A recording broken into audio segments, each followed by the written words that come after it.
Hello guys, स्वागत है आपका फिजिक्स ऑनलाइन क्लासेज में। तो बच्चों, कल हमारा जो टॉपिक चल रहा था वो था बोर सिद्धांत की सहायता से हाइड्रोजन स्पेक्ट्रम की व्याख्या। तो हम हाइड्रोजन स्पेक्ट्रम के बारे में पढ़ रहे थे और वो भी बोर सिद्धांत की सहायता से। तो हम उसमें एक फार्मूला क्रिएट कर चुके थे। फार्मूला क्या आया था हमारा, 1/λ इक्वल आर, जहाँ रेडवर्क किस तरह था, आर 1/n1 का स्क्वायर माइनस 1/n2 का स्क्वायर इंटू जेड स्क्वायर। हम कल की क्लास में ऐसा कुछ फॉर्मूला प्राप्त कर चुके थे। ये फॉर्मूला किसका था, हमारा टारगेट क्या था, लेमडा। लेमडा का मतलब तरंगदैर्घ्य हो गई। तो हमने जो कल बोर सिद्धांत की सहायता से हाइड्रोजन स्पेक्ट्रम के बारे में पढ़ा था, तो उसमें जब हाइड्रोजन को एक निर्वात नलिका में भर करके गर्म किया जाता है तो उससे विद्युत चुम्बकीय विकिरण का उत्सर्जन होता है। या आप कह सकते हो कि जो हाइड्रोजन है उसको नलिका में भरने के बाद उसको निम्न दाब पर जब उसमें विद्युत धारा प्रवाहित की जाती है तो उससे विद्युत चुम्बकीय विकिरणों का उत्सर्जन होता है। तो उस जो विद्युत चुम्बकीय विकिरण उत्सर्जित हो रही हैं उसका कारण क्या है, उसका कारण क्या है कि इसका जब इलेक्ट्रॉन निम्न ऊर्जा स्तर से उच्च ऊर्जा स्तर में जाता है तो ऊर्जा का अवशोषण करता है, और जब उच्च ऊर्जा स्तर से कहाँ आता है, निम्न ऊर्जा स्तर में आता है तो ऊर्जा का उत्सर्जन करता है, अर्थात विद्युत चुम्बकीय विकिरणों का उत्सर्जन करता है। और इलेक्ट्रॉन निम्न ऊर्जा स्तर से जब उच्च ऊर्जा स्तर में जाता है तो वहाँ वह रहता है 10⁻⁻8 सेकंड के लिए। कितने टाइम के लिए रहेगा, 10⁻⁻8 सेकंड के लिए ये उच्च ऊर्जा स्तर में रहेगा इतना। और फिर रहने के बाद में फिर वो कहाँ आएगा, उन्हें अपने मूल ऊर्जा स्तर में आता है। अब जब वह अपने मूल ऊर्जा स्तर में लौटता है तो विद्युत चुम्बकीय विकिरणों का उत्सर्जन करता है। तो यहाँ जब हम हाइड्रोजन की बात करें या हम सभी तत्वों को लें तो जब इलेक्ट्रॉन का निम्न ऊर्जा स्तर से उच्च ऊर्जा स्तर में चला गया फिर वो लौट के आ रहा है तो उसकी कितनी संभावना है, या तो पहले स्तर में आएगा या दूसरे कोष में आएगा या तीसरे में आएगा या चौथी में आएगा। और इसके आधार पर अलग अलग श्रेणियों में इनको बांटा गया है। तो हम देख लेते हैं किस प्रकार से इनको अलग अलग श्रेणियों में बांटा गया है। जब इलेक्ट्रॉन प्रथम कक्षा में संक्रमण करे, देखो यहाँ N1 N2 क्या है, यहाँ N1 N2 क्या है, N1 वह कक्षा है जिसमें इलेक्ट्रॉन, या आप ये यही कह सकते हो निम्न कक्षा है इसमें इलेक्ट्रॉन उच्च कक्षा से संक्रमण करता है। अरे जिस कक्षा में इलेक्ट्रॉन आता है N1 वह कक्षा है, N2 वह कक्षा है जहाँ से इलेक्ट्रॉन उस कक्षा में आता है। किसके दौरान, विद्युत चुम्बकीय विकिरण उत्सर्जन के दौरान। अन्यथा आप ये भी कह सकते हो सर निम्न ऊर्जा स्तर से उच्च ऊर्जा स्तर में भी तो जाता है लेकिन वहाँ अवशोषण करता है। विद्युत चुम्बकीय विकिरण क्या करेगा, आप ये कह सकते हो ऊर्जा का अवशोषण करता है, लेकिन उत्सर्जन तभी करेगा जब उच्च ऊर्जा स्तर से कहाँ आएगा, निम्न ऊर्जा स्तर में। तो N1 तो वह निम्न ऊर्जा स्तर है, N2 वह उच्च ऊर्जा स्तर है जहाँ से वह आ रहा है। दोनों बात समझ में आ गई कि नहीं। अब उनके आधार पर हम देख लेते हैं कि श्रेणियों को किस प्रकार विभाजित किया गया, किस प्रकार उनके नाम दिए गए उनके ऊर्जा स्तर के आधार पर। तो देखो, जब इलेक्ट्रॉन प्रथम कक्षक में या प्रथम कक्षा में जब वह किसी उच्च ऊर्जा स्तर से संक्रमण करता है तो उसको कहते हैं हम लाइमन श्रेणी। क्या कहते हैं, लाइमन श्रेणी। और लाइमन श्रेणी इसलिए कहते हैं ये वैज्ञानिकों के आधार पर रखी गई है। जिस साइंटिस्ट ने जिस श्रेणी की खोज की, जिस श्रेणी के बारे में उन्होंने समझाया बताया, उन्हीं के नाम के आधार पर इन श्रेणियों के नाम रखे गए हैं। तो यहाँ सबसे पहले हम देख लेते हैं, सबसे माना कि नीचे जो श्रेणी होगी वो कौन सी होगी, इसको मान लेते हैं n इक्वल N1 इक्वल 1 या n इक्वल 1। n इक्वल क्या है, 1। पहली कक्षा हो जाएगी ये। अब आप बताओ पहली कक्षा की ऊर्जा कितनी होती है, पहली कक्षा की ऊर्जा क्या होती है। मैं आपको nवीं कक्षा की ऊर्जा का फॉर्मूला बता चुका हूँ कि नहीं। nवीं कक्षा की ऊर्जा का फॉर्मूला क्या होता है, जल्दी बताओ। यहाँ k इक्वल कितना हो जाएगा, या E इक्वल लिख लो, k तो गतिज ऊर्जा हो जाएगी। E nवीं कक्षा का फॉर्मूला क्या होता है, -13.6 इंटू, या आप लिख सकते हो Z square upon N square. ऐसा कुछ मैंने बताया था कल की क्लास में, ध्यान आ रहा है कि नहीं। -13.6 Z square upon N square. अब यहाँ Z स्क्वायर क्या है, परमाणु क्रमांक है। अगर यहाँ हम हाइड्रोजन की बात करेंगे तो 1 हो जाएगा, हाइड्रोजन का परमाणु क्रमांक कितना हो जाएगा, 1 हो जाएगा। और N का मान ये कक्षा की संख्या है कि पहली कक्षा है कि दूसरी कक्षा है कि तीसरी कक्षा है। अब इसके आधार पर हमें केवल यहाँ कक्षा मान रखना है, परमाणु क्रमांक तो 1 हो गया। तो यदि हम बात करें पहली कक्षा के लिए E1, पहली कक्षा के लिए -13.6, ये तो 1 हो ही गया क्योंकि परमाणु क्रमांक हाइड्रोजन का कितना होता है, 1 होता है। और n हम पहली कक्षा ले रहे हैं तो 1 का वर्ग, कितनी आ गई ऊर्जा, -13.6 इलेक्ट्रॉन वोल्ट। समझ में आ गई कि नहीं बात। यहाँ कितना हो जाएगा, -13.6 इलेक्ट्रॉन वोल्ट। पहली कक्षा की ऊर्जा कितनी है, -13.6 इलेक्ट्रॉन वोल्ट। जब इलेक्ट्रॉन कहाँ संक्रमण करेगा, पहली कक्षा में संक्रमण करेगा तो है कितनी ऊर्जा की विद्युत चुम्बकीय विकिरण उत्सर्जन करेगा, 13.6 इलेक्ट्रॉन वोल्ट। ये ऊर्जा ज्ञात करना समझ में आ गया। अब देखो बात करें हम किसकी, इसको ध्यान बना रहे दूसरे कक्षा के लिए, किसके लिए, दूसरे कक्षा के लिए। तो यहाँ कितना हो जाएगा, 2 का वर्ग हो जाएगा। अरे n का मान कितना हो जाएगा, 2 हो जाएगा। अब बताओ यहाँ कितना आएगा, माइनस में ही आएगा, और माइनस की वैल्यू कितनी आएगी, जल्दी कैलकुलेट करो, 3.4 इलेक्ट्रॉन वोल्ट। इतना ही मान आ रहा है कि नहीं। E2 का मान कितना हो जाएगा, -3.4 इलेक्ट्रॉन वोल्ट। ये समझ में आ गया। देखो यहाँ हमने क्या किया है कि n का मान रखा है, हम दूसरी कक्षा की बात कर रहे हैं तो n का मान कितना हो जाएगा, 2 हो जाएगा।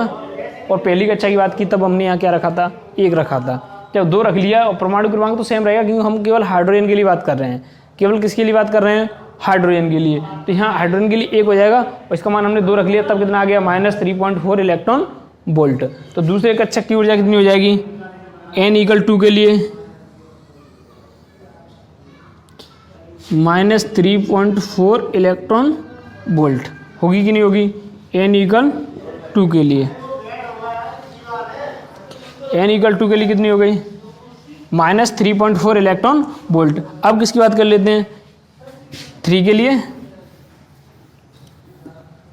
तो E3 = कितनी हो जाएगी, -1.3 13.6 इतनी तो थी, Z²/n²।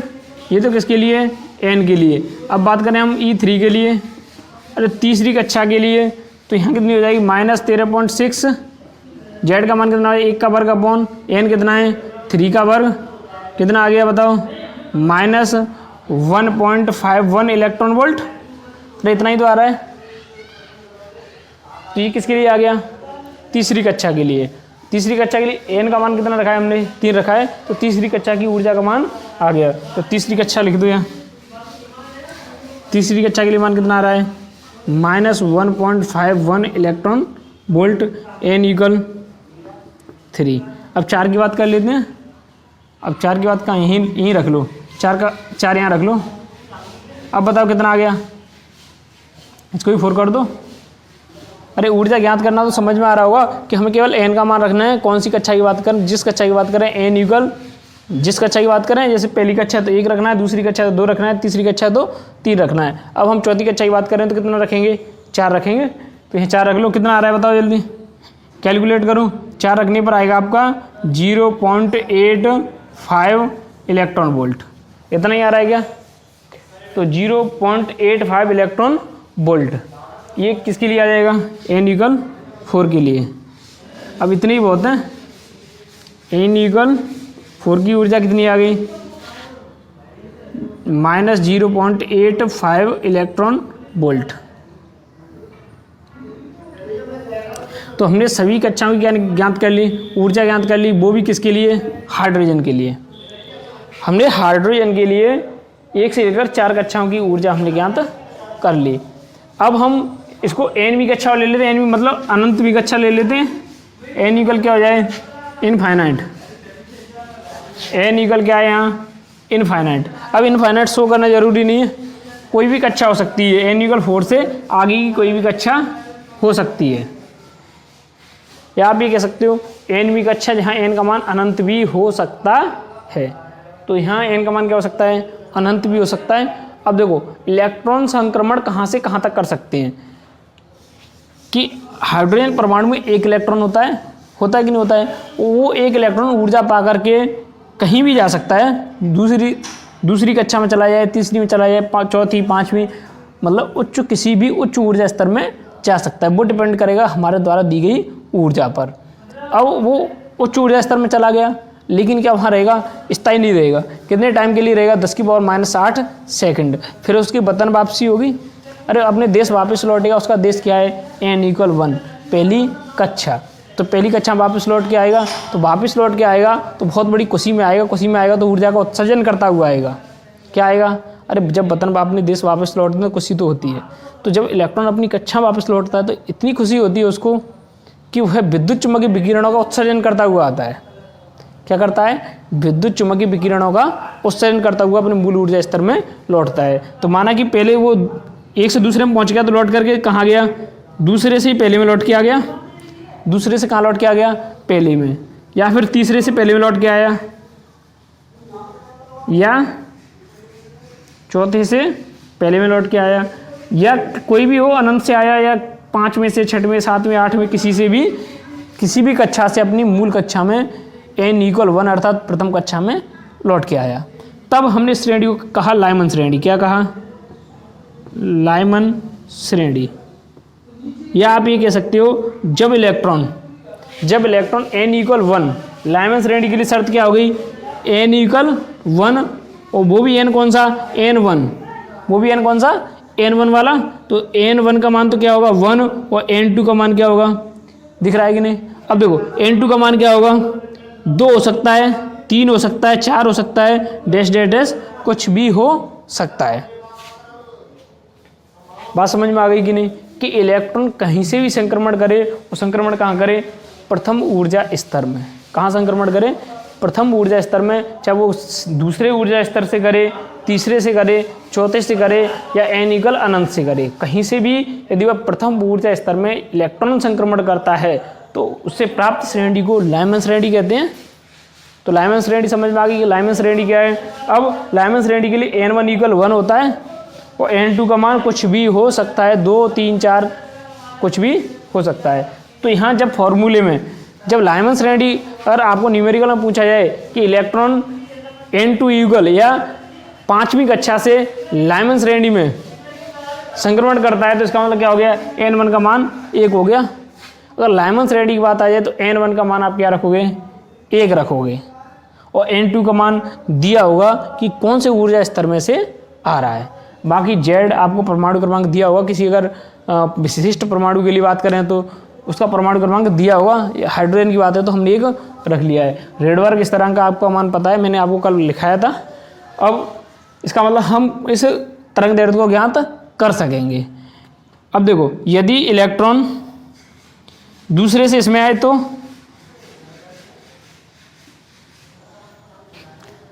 अब n=2 द्वितीय ऊर्जा स्तर में तृतीय में से किस में आए? द्वितीय ऊर्जा स्तर में, या चतुर्थ से किस में आए? चतुर्थ से किस में आए?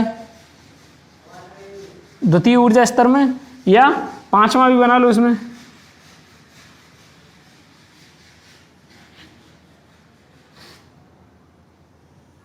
इसको थोड़ा सा ऊपर और कर लेता हूं क्योंकि इसमें बहुत सी श्रेणियां बन जाएंगी।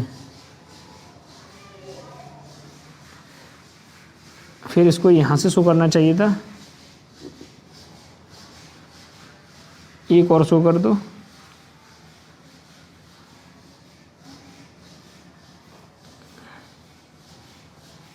यहाँ n=5, n=6 ऊर्जा आप ज्ञात कर लेना।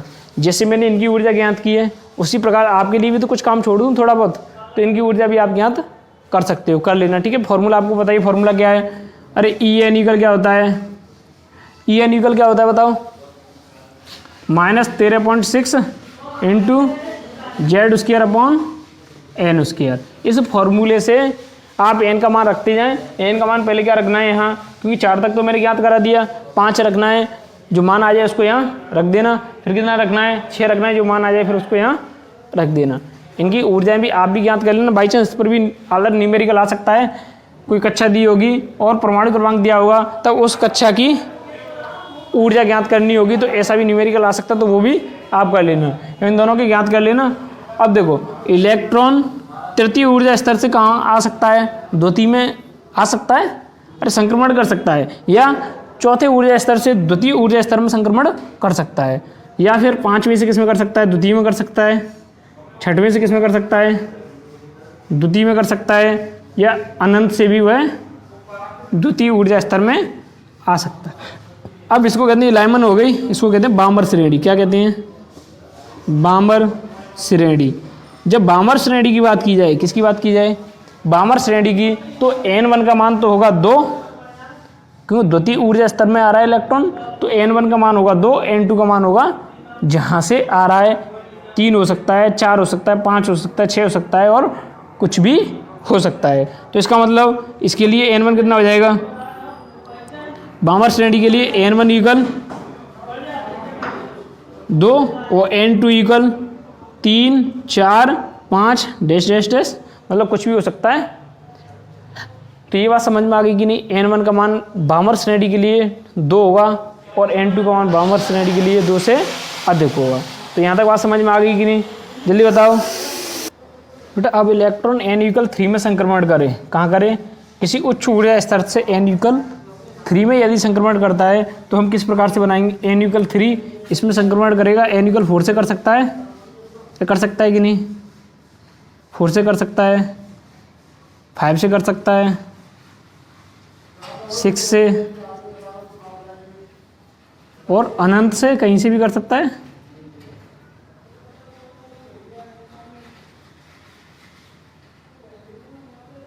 इस प्रकार से यदि इलेक्ट्रॉन, या आप ये कह सकते हो किसी उच्च ऊर्जा स्तर से इलेक्ट्रॉन n इक्वल 3 में या तृतीय ऊर्जा स्तर में संक्रमण करता है, तो इस प्रकार की श्रेणी को आप क्या कहोगे? ये लाइमर हो गई, बामर हो गई जी, इसको कहेंगे पाश्चन।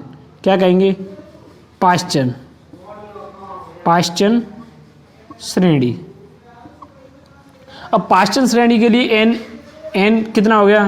देखो n1 इक्वल 3 हो गया, n1 इक्वल 3 और n2 का मान कितना हो जाएगा? 4, 5,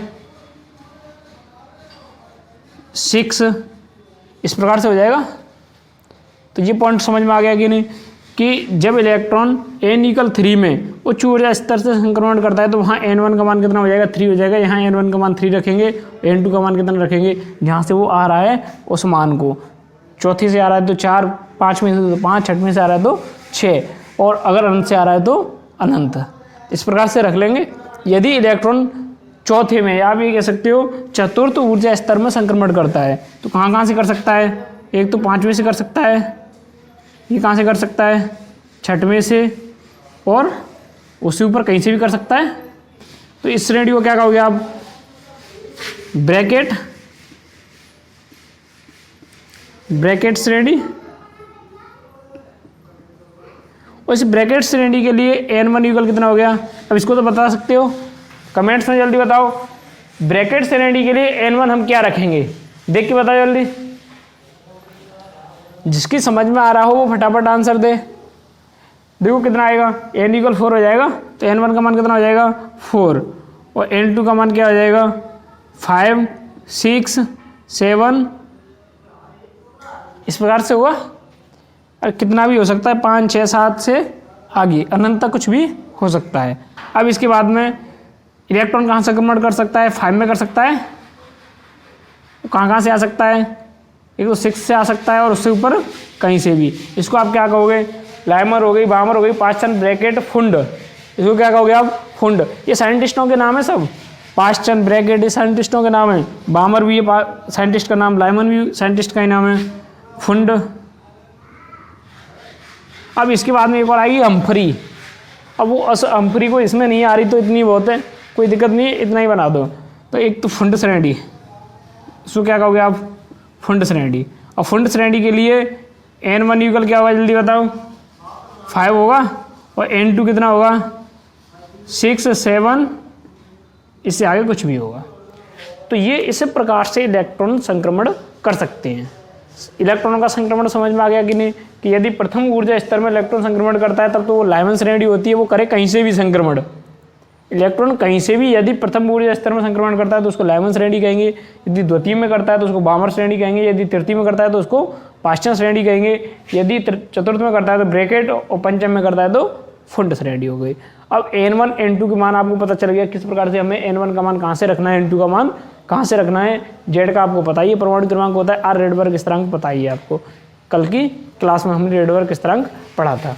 तो यहाँ तक बात समझ में आ गई कि नहीं? आप इसका स्क्रीनशॉट ले सकते हो, जल्दी स्क्रीनशॉट लो। इससे संबंधित हम कुछ और तथ्यों के बारे में बात कर लेते हैं।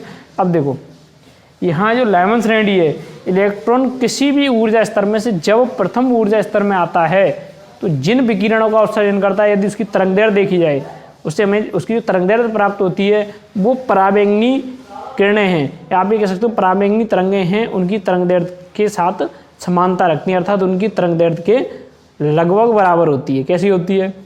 लगभग। मैं कंप्लीट ये नहीं कह रहा हूँ, फिर तो वो पराबैंगनी किरणें ही हो जाएंगी। उसमें सही विकिरण कौन सी हो जाएगी? पराबैंगनी हो जाएगी। तो उसमें लगभग कैसी होती है? बराबर होती है। तो उसमें कुछ भाग पराबैंगनी किरणों का भी होता है। अब ये बात समझ में आ गई कि नहीं, कि जब इलेक्ट्रॉन उच्च ऊर्जा स्तर से प्रथम ऊर्जा स्तर में आता है तो ध्यान रखना उसकी जो तरंगदैर्घ्य है वो किसके बराबर आएगी? पराबैंगनी किरणों की तरंगदैर्घ्य के लगभग बराबर होती है। इसलिए इसको आप क्या कह सकते हो?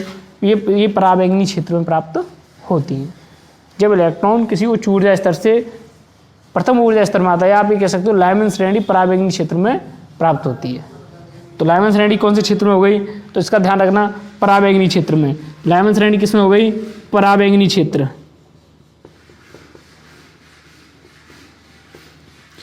इससे जो विकिरण उत्सर्जित होंगी वो उसकी तरंगदैर्घ्य किससे मेल खाएगी? पराबैंगनी किरणों से की जो तरंगदैर्घ्य होगी उसे मेल खाएगी। आप ये कहोगे सर इसकी तरंगदैर्घ्य कितनी होगी? तो इसकी तरंगदैर्घ्य हम 17वें अध्याय में पढ़ेंगे। जितनी भी विद्युत चुम्बकीय विकिरण है, 7 विद्युत चुम्बकीय विकिरणों के बारे में आप 17वें चैप्टर में पढ़ोगे। यहाँ केवल इतना ही समझ लो कि लाइमन श्रेणी की जो तरंगदैर्घ्य है वो किसके लगभग बराबर होगी?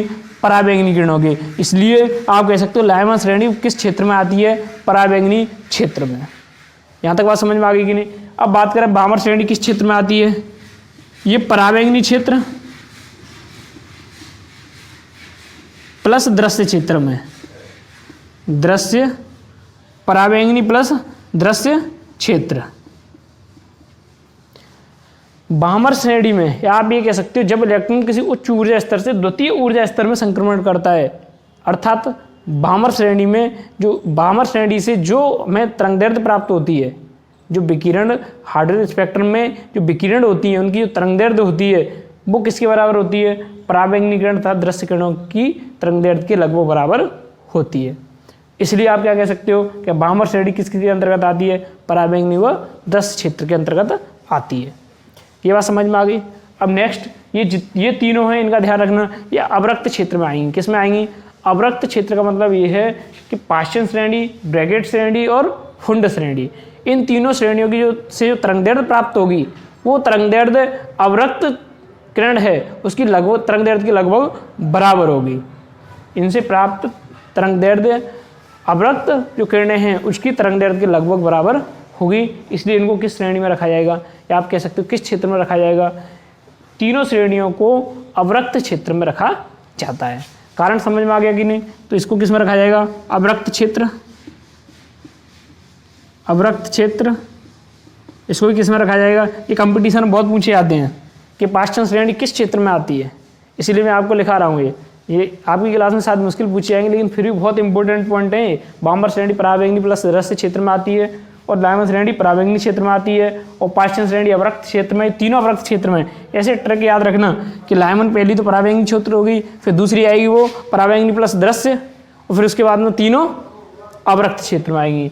तो ये किस में आ जाएगी? अवरक्त क्षेत्र। अवरक्त क्षेत्र। और ये किस में आ जाएगी? फुंड। ये भी अवरक्त क्षेत्र में आएगी। अवरक्त क्षेत्र। आपकी जितनी भी थ्योरी थी ये इसे डायग्राम के माध्यम से बहुत ही अच्छे से क्लियर हो गई होगी। तो ध्यान रखना कि लाइमन श्रेणी पराबैंगनी क्षेत्र, बामर श्रेणी पराबैंगनी प्लस दृश्य दोनों ही क्षेत्रों में आती है। अब और जो पाश्चन श्रेणी है वो अवरक्त क्षेत्र, ब्रैकेट श्रेणी अवरक्त क्षेत्र, और फुंड श्रेणी अवरक्त क्षेत्र। तो ये पॉइंट आपको याद करने हैं, बहुत ही अच्छे से याद रखने हैं।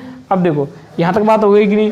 अब बात आती है मेन पॉइंट की। अब देखो मेन पॉइंट क्या है कि हाइड्रोजन परमाणु में एक इलेक्ट्रॉन होता है।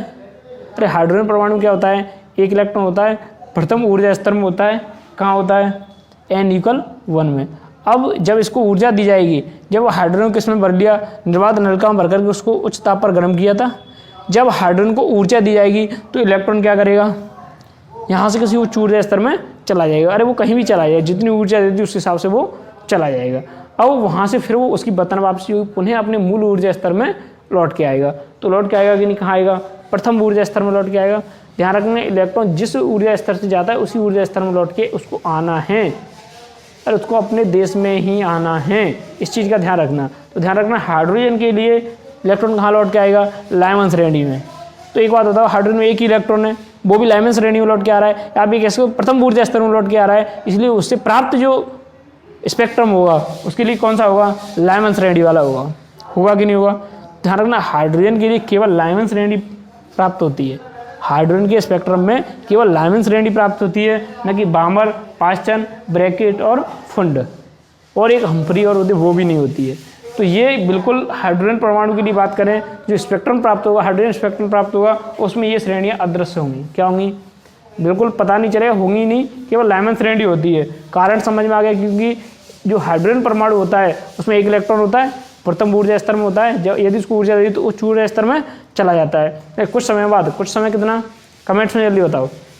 उच्च ऊर्जा स्तर में इलेक्ट्रॉन कितने टाइम के लिए रहता है, 10⁻⁻8 सेकंड के लिए रहता है। अब वहाँ से पुनः फिर अपने मूल ऊर्जा स्तर में आएगा तो कहाँ आएगा, प्रथम ऊर्जा स्तर में आएगा। तो केवल एक इलेक्ट्रॉन है, उसी ऊर्जा स्तर में एक पहले में ही आ रहा है, तो कौन सी श्रेणी प्राप्त होगी, केवल लाइमन श्रेणी प्राप्त होगी। हाइड्रोजन के लिए केवल लाइमन श्रेणी प्राप्त होगी। अतः आप कह सकते हैं ये जो स्पेक्ट्रम है हमने जो तैयार किया है यहाँ हाइड्रोजन के लिए, तो यहाँ तक सीमित है, लाइमन श्रेणी तक। ये किसके लिए हो जाएगा, अन्य तत्वों के लिए हमें ये श्रेणियाँ प्राप्त होंगी। बात समझ में आ गई कि नहीं। तो ध्यान रखना हाइड्रोजन के लिए केवल लाइमन श्रेणी प्राप्त होती है। कई बार कंपटीशन में भी पूछा जाता है क्या हाइड्रोजन के लिए कौन कौन सी निम्न से कौन सी श्रेणी प्राप्त होती है, इनमें से कोई नाम दे दिया होगा या 2-4 एक साथ दे दिए होंगे, तो आप कहते हो सभी को भर दोगे, लाइमन, बामर, पास्टन, ब्रैकेट, फुंड, हम्फ्री सब को भर दो। नहीं, केवल ध्यान रखना लाइमन श्रेणी प्राप्त होती है। तो यहाँ तक ये बात समझ में आ गई कि नहीं। इसका स्क्रीनशॉट लो जल्दी फटाफट। इससे हम आगे बात करते हैं आयनन विभव तथा उत्तेजन विभव की। इसका स्क्रीनशॉट ले लो।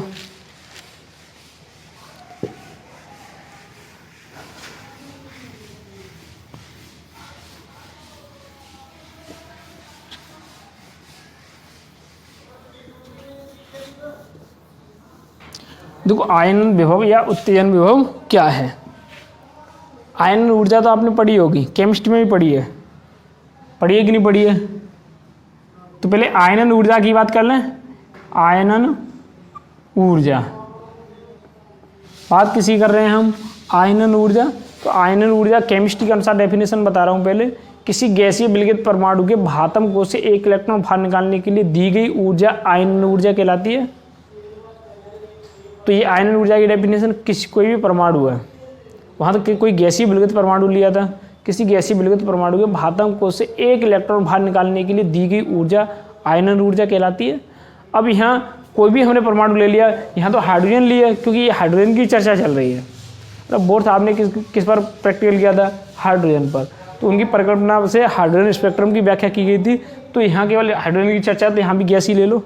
तो आयनन ऊर्जा, अब जो गैसीय परमाणु उसके भातम कोश से एक इलेक्ट्रॉन बाहर निकालने के लिए दी गई ऊर्जा क्या हो गई, आयनन ऊर्जा हो गई। और ये आयनन ऊर्जा कहाँ से मिलेगी, हो सकता है जैसे आपने कोई धातु ले लिए और धातु के लिए आयनन ऊर्जा की बात करेंगे तो वहाँ उससे इलेक्ट्रॉनों का उत्सर्जन होगा, वो किससे होगा, वोल्टता लगा के, होगा कि नहीं होगा। तो आप बैटरी लगाओगे, वोल्टेज लगाओगे, जिससे इलेक्ट्रॉनों का क्या होगा, उत्सर्जन होगा। उच्च विद्युत क्षेत्र आरोपित करोगे जिससे इलेक्ट्रॉनों का उत्सर्जन होगा।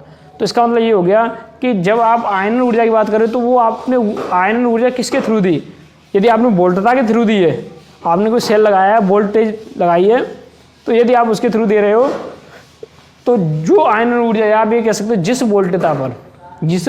वोल्टता पर इलेक्ट्रॉन उत्सर्जित हो रहे हैं उसको क्या कहेंगे, आयनन वोल्टेज कहेंगे, आयनन वोल्टता कहेंगे। तो यहाँ क्या आ जाएगा, आयनन ऊर्जा और आयनन वोल्टता। बात समझ में आ गई कि नहीं। एक तो आयनन ऊर्जा और दूसरा पॉइंट क्या हो गया, आयनन वोल्टता हो गया। तो उम्मीद करता हूँ आयनन ऊर्जा समझ में आ गई होगी। देखो आप इसको इस प्रकार से भी समझ सकते हो, जैसे ये नाभिक है और नाभिक के चारों इलेक्ट्रॉन क्या लगा रहे हैं, चक्कर लगा रहे हैं। तो मैं अंदर के इलेक्ट्रॉन रिप्रेजेंट नहीं कर रहा, मैं भातम कोश में इलेक्ट्रॉन रिप्रेजेंट कर रहा हूँ केवल। अब बाहरी कोश में जो इलेक्ट्रॉन है, अब इस इलेक्ट्रॉन को बाहर निकालने के लिए दी गई ऊर्जा क्या हो जाएगी, आयनन ऊर्जा हो जाएगी। अरे भातम कोश से एक इलेक्ट्रॉन बाहर निकालने के लिए दी गई ऊर्जा आयनन ऊर्जा कहलाती है। और प्रथम इलेक्ट्रॉन निकालने के लिए दी गई ऊर्जा प्रथम आयनन ऊर्जा, और द्वितीय इलेक्ट्रॉन निकालने के लिए दी गई ऊर्जा द्वितीय आयनन ऊर्जा, और तृतीय को निकालने के लिए दी गई ऊर्जा तृतीय आयनन ऊर्जा कहलाती है। आपने ये डेफिनेशन केमिस्ट्री में पढ़ी होगी, पढ़ी है कि नहीं पढ़ी है? अब देखो यहाँ, अब जब इसके संगत, किसके संगत, आयनन ऊर्जा के संगत हमने जो वोल्टता लगाई या हमने जो विभव लगाया, वोल्टता को आप विभव भी कह सकते हो, वोल्टता को आप क्या कह सकते हो, या विभव कह सकते हो। आपको सर वोल्टता विभव थोड़ा सा, अरे एक ही बात है लेकिन थोड़ा सा अंतर है, किन्हीं दो बिंदुओं के मध्य अगर विभव में जो अंतर होगा उसको विभवांतर कहेंगे। और विभव क्या है, वोल्टता या विभव। वोल्टता का मतलब ये हो गया हमने कितनी वोल्टेज की बैटरी लगाई, कितनी वोल्टता आरोपित की, वही विभव है। एक ही बात है, विभवांतर और विभव में थोड़ा सा अंतर होता है। तीसरे चैप्टर में बताऊंगा आपको विभवांतर विभव में क्या अंतर होता है। अब देखो यहाँ से इलेक्ट्रॉन कहाँ चले गए, बाहर चले गए, उसको कुछ ऊर्जा दी गई, उस ऊर्जा के संगत उस ऊर्जा को देने के लिए हमने वोल्टेज ही तो लगाए थे।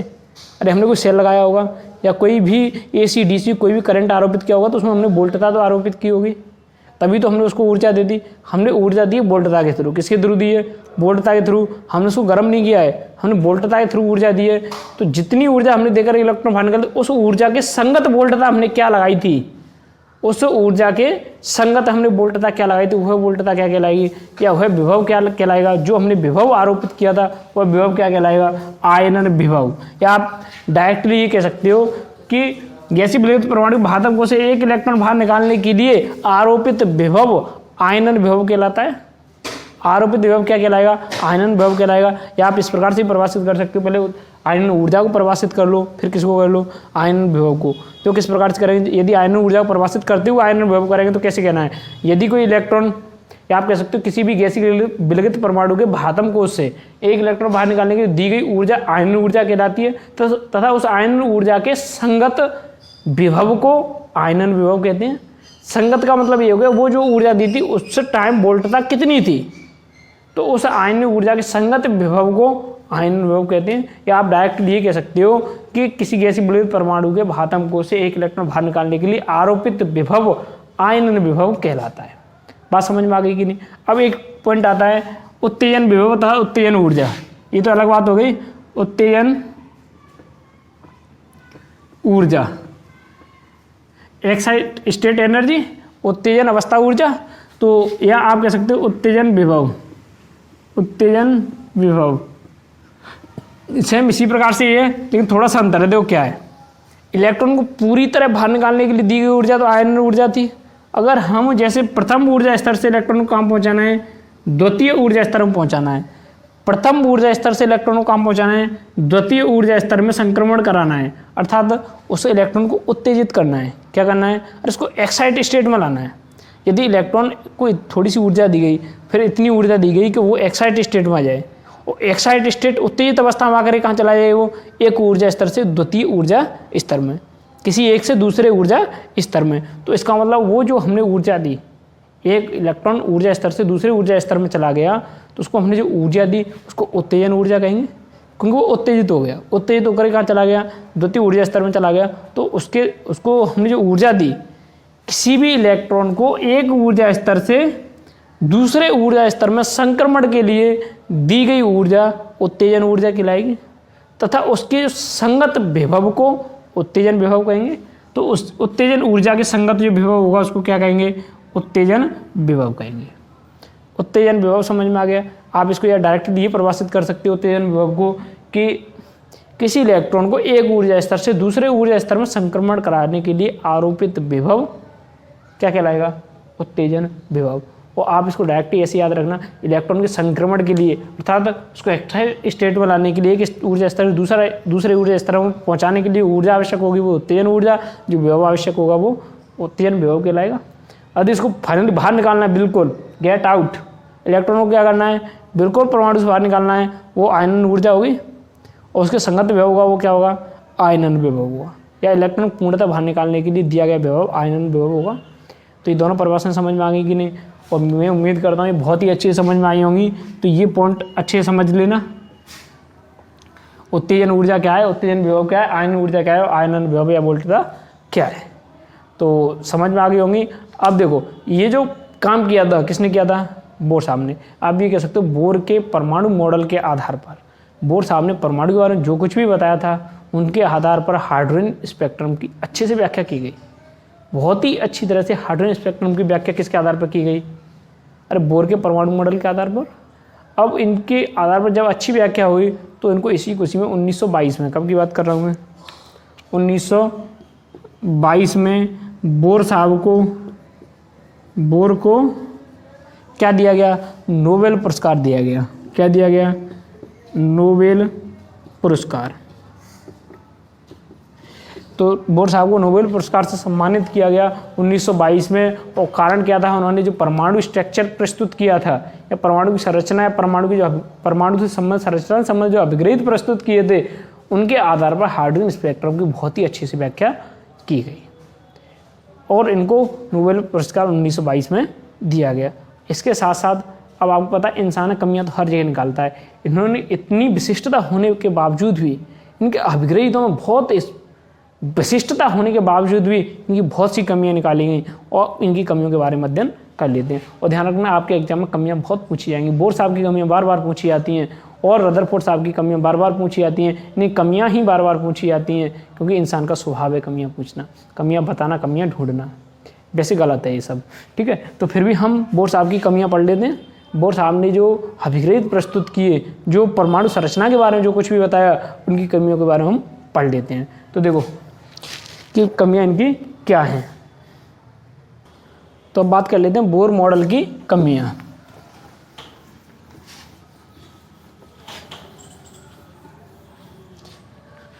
देखो बोर साहब के मॉडल की क्या क्या कमियां थी।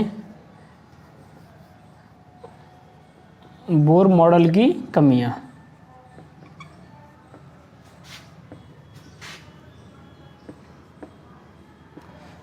देखो नंबर 1, बच्चों हो सकता है मैंने आपके लिए जो नोट सेंड किए हैं उसमें ये बोर मॉडल की कमियां नहीं हो तो उसको लिख लेना। मैं आपको फिर से एक अलग सी PDF सेंड करूँगा, उसमें से लिख सकते हो, या फिर मैं जो बोल रहा हूँ उसको लिख सकते हो। लेकिन बेटर होगा कि मैं आपके लिए PDF सेंड करूँ, उसमें से लिखोगे। देखो बोर मॉडल की कमियां, नंबर 1 क्या होगी? जो बोर साहब थे उन्होंने केवल हाइड्रोजन स्पेक्ट्रम के बारे में बताया था, केवल हाइड्रोजन स्पेक्ट्रम। या आप ये कह सकते हो कि एक आयन वाले जिसमें एक इलेक्ट्रॉन उपस्थित हो, जैसे हाइड्रोजन स्पेक्ट्रम के बारे में बताया था। या आप कह सकते हो हीलियम। हीलियम में से अब आपको क्या निकालना पड़ेगा, क्योंकि एक ही इलेक्ट्रॉन के बारे में चर्चा करेंगे तो +1 करना पड़ेगा। या लिथियम की बात करें तो +2 करना पड़ेगा। अर्थात जिनके प्रथम ऊर्जा स्तर में केवल एक इलेक्ट्रॉन हो, उसके बारे में चर्चा किसने की थी? बोर साहब ने। या आप ये कह सकते हो हाइड्रोजन स्पेक्ट्रम या उससे सम आयन से संबंधित। या आप ये कह सकते हो केवल जिसके लिए स्पेक्ट्रम केवल लाइमन श्रेणी प्राप्त होता हो। किसकी क्या प्राप्त होता हो? केवल लाइमन श्रेणी। तो केवल उसी की व्याख्या किसने की थी? बोर साहब ने। बाकी अन्य तत्वों के बारे में उन्होंने कुछ भी नहीं बताया था। और ये जो स्पेक्ट्रम प्राप्त होता है केवल हाइड्रोजन के लिए प्राप्त होता है, तो ये इनकी कमी हो गई। अब नंबर 2 बात करें तो बोर साहब ने कहा था कि जो इलेक्ट्रॉन है वो वृत्ताकार पथ पर गति करते हैं। इलेक्ट्रॉन किस पर गति करते हैं? वृत्ताकार पथ पर गति करते हैं। और वृत्ताकार पथ पर गति करते हैं, जबकि उन्होंने ये भी कहा था कि ये विद्युत चुम्बकीय विकिरणों का उत्सर्जन नहीं करते हैं। लेकिन यदि त्वरित इलेक्ट्रॉन हो तो वह विद्युत चुम्बकीय विकिरणों का उत्सर्जन करता है, जो कि ये उन्होंने नहीं बताया था। बाद में परीक्षित किया गया कि जो त्वरित इलेक्ट्रॉन होता है वो विद्युत चुम्बकीय विकिरणों का उत्सर्जन करता है, जबकि इन्होंने ऐसा नहीं कहा था। इन्होंने कहा था कि जो वृत्तीय पथ पर इलेक्ट्रॉन गति कर रहे हैं वो विद्युत चुम्बकीय विकिरणों का उत्सर्जन नहीं करते। तो ये इनकी कमी होगी कि नहीं होगी? इन्होंने क्यों नहीं कहा? गलती है इनकी, कहना चाहिए था। तो यहाँ सेकंड कमी क्या हो जाएगी इनकी? एक तो उन्होंने वृत्ताकार कक्षा में इलेक्ट्रॉनों के चक्रण के बारे में बताया था, जो कि दीर्घ वृत्ताकार होता है। इलेक्ट्रॉन किस पथ पर चक्रण करते हैं? दीर्घ वृत्ताकार पथ पर चक्रण करते हैं। चक्रण नहीं, परिक्रमण। चक्रण तो वो खुद भी करते हैं। अरे वो ग्रहों वाला सिस्टम होता है, पृथ्वी सूर्य के चारों ओर चक्कर भी लगा रही है, मतलब परिक्रमा भी कर रही है और खुद चक्रण भी कर रही है। खुद के अक्ष पर भी घूम रही है और सूर्य वाले अक्ष पर भी घूम रही है। तो सेम इलेक्ट्रॉन का यही सिस्टम होता है। तो इलेक्ट्रॉन दीर्घ वृत्ताकार कक्षा में क्या लगाते हैं? चक्कर लगाते हैं, जबकि बोर साहब ने क्या कहा था कि वृत्ताकार कक्षा में चक्कर लगाते हैं। तो कमी है इनकी, है या नहीं है? तो एक तो इन्होंने वृत्ताकार कक्षा वाली बात कही थी जो कि गलत थी। इलेक्ट्रॉन किस में चक्कर लगाते हैं? वृत्ताकार कक्षा में, ये इन्होंने गलत कहा था। इलेक्ट्रॉन किस में लगाते हैं? दीर्घ वृत्ताकार कक्षा में चक्कर लगाते हैं। इलेक्ट्रॉन किस में चक्कर लगाते हैं? दीर्घ वृत्ताकार कक्षा में चक्कर लगाते हैं। तो ये बात सही है और ये बात इनकी गलत थी। और तीसरे पॉइंट की बात करें तो मैंने अभी इससे पहले क्या बताया था कि जो इलेक्ट्रॉन है, इन्होंने कहा था कि इलेक्ट्रॉन जब वह परिक्रमा करता है, नाभिक के चारों परिक्रमा करता है, तो वह विद्युत चुम्बकीय विकिरणों का उत्सर्जन नहीं करता है, जबकि देखा गया कि त्वरित इलेक्ट्रॉन विद्युत चुम्बकीय विकिरणों का उत्सर्जन करता है। तो कमी हो गई इनकी। तो त्वरित इलेक्ट्रॉन इन्होंने कहा था परिक्रमण करता हुआ इलेक्ट्रॉन विद्युत चुम्बकीय विकिरणों का उत्सर्जन नहीं करता है, उत्सर्जन नहीं करता है, जो कि यह बात इनकी कैसी थी, गलत थी। जबकि त्वरित इलेक्ट्रॉन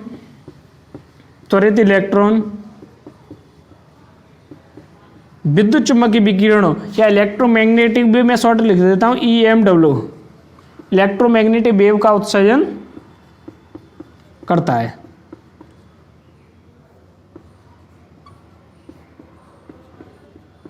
ये बात सही है। तो इनकी एक ये भी बात गलत थी, जबकि वास्तविकता क्या है, ये है। नंबर 4 इनकी कमियों की बात करें, मैंने आपको बताया था हाइड्रोजन स्पेक्ट्रम कुछ इस प्रकार से बनाते हैं। यहाँ अलग अलग श्रेणियाँ प्राप्त होती हैं। जैसे लाइमन श्रेणी की बात करूँ तो इसके लिए स्पेक्ट्रम की रेखा बना देता हूँ मैं।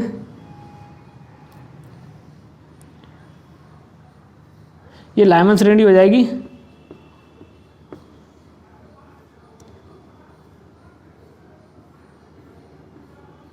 ये कौन सी हो गई, बामर।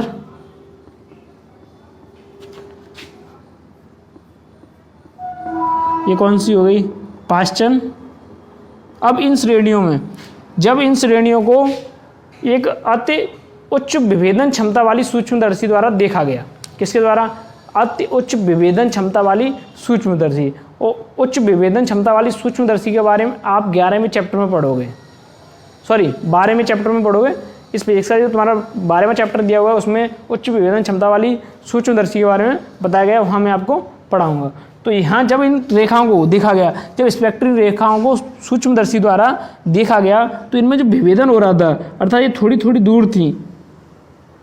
तो थोड़ी थोड़ी दूर क्यों थी, या आप ये कह सकते हो कि कहीं विरलता थी, कहीं क्या थी, सघनता थी। कहीं इन रेखाओं में तो विरलता थी, कहीं इन रेखाओं में क्या थी, सघनता थी। जो स्पेक्ट्रमी रेखा में प्राप्त हुई थी, कहीं विरल तो कहीं सघन थी। तो ऐसा क्यों, ये किससे पूछा गया, बोर साहब से। तो इसका आंसर क्या है, पता नहीं। किसका, बोर साहब का। तो इसका मतलब ये उनकी कमी हो गई। तो बोर साहब से जब स्पेक्ट्रल रेखाओं की विरलता तथा सघनता के बारे में पूछा गया कि ये इतनी सघन क्यों है या कहीं कहीं विरल क्यों है, तो इसके बारे में बोर साहब नहीं बता पाए। तो ये उनकी एक कमी हो गई। अब बात कर लेते हैं कौन सी कमी की, 5वीं कमी की। तो 5वीं कमी क्या थी कि ये देखा गया कि जो स्पेक्ट्रमी रेखाएं हैं, ये स्पेक्ट्रमी रेखाएं विद्युत क्षेत्र की उपस्थिति में या चुंबकीय क्षेत्र की उपस्थिति में विपाटित होती हैं। क्या होती हैं, चुंबकीय क्षेत्र की उपस्थिति में विपाटित होती हैं। उसको तो कहते हैं हम जीमान प्रभाव। चुंबकीय क्षेत्र की उपस्थिति, मैग्नेटिक फील्ड की उपस्थिति में जब ये विपाटित होती हैं तो उसको क्या कहेंगे, जीमान प्रभाव। जब विद्युत क्षेत्र की उपस्थिति में विपाटित होंगी तो उसको क्या कहेंगे, स्टोर्क प्रभाव। मैं शॉर्ट लिख रहा हूं सब। देखो, यदि ये जो स्पेक्ट्रमी रेखाएं हैं, स्पेक्ट्रमी रेखाएं चुंबकीय क्षेत्र की उपस्थिति में विपाटित होती हैं, तब तो उसको कहेंगे हम जीमान प्रभाव। और यदि ये चुंबकीय क्षेत्र स्पेक्ट्रमी रेखाएं विद्युत क्षेत्र की उपस्थिति में विपाटित होती हैं, अर्थात विभाजित हो जाती हैं, तो उसको हम क्या कहेंगे, स्टोर्क प्रभाव कहेंगे। जब इन दोनों प्रभावों को देखा गया, अर्थात स्पेक्ट्रम रेखाएं इन दोनों प्रभावों को शो करती हैं, स्टोर्क प्रभाव तथा जीवन प्रभाव। जब इनके बारे में नील बोर साहब से पूछा गया तो उनका कोई भी आंसर नहीं आया। जब नील बोर साहब से पूछा गया कि जीवन प्रभाव, स्टोर्क प्रभाव, या आप ये कह सकते हो उनके सिद्धांत के आधार पर जो हाइड्रोजन स्पेक्ट्रम तैयार किया गया, बोर साहब के सिद्धांत के आधार पर जो हाइड्रोजन स्पेक्ट्रम तैयार किया गया, उनमें प्राप्त स्पेक्ट्रमी रेखाएं, उसमें प्राप्त स्पेक्ट्रमी रेखाएं जीवन प्रभाव तथा स्टोर्क प्रभाव प्रदर्शित करती हैं। क्यों, तो इसका कोई आंसर नहीं आया। वो स्टोर्क प्रभाव तथा जीवन प्रभाव को नहीं समझा पाए, बोर साहब इन दोनों को नहीं समझा पाए। ये उनकी क्या हो गई, कमी हो गई। तो ये कितना कौन सा पॉइंट हो गया, 5वां पॉइंट हो गया। इतनी कमी बहुत है कि आप कमियाँ निकालते रहोगे। कुछ अच्छाइयाँ भी देख लिया करो, क्यों बच्चों।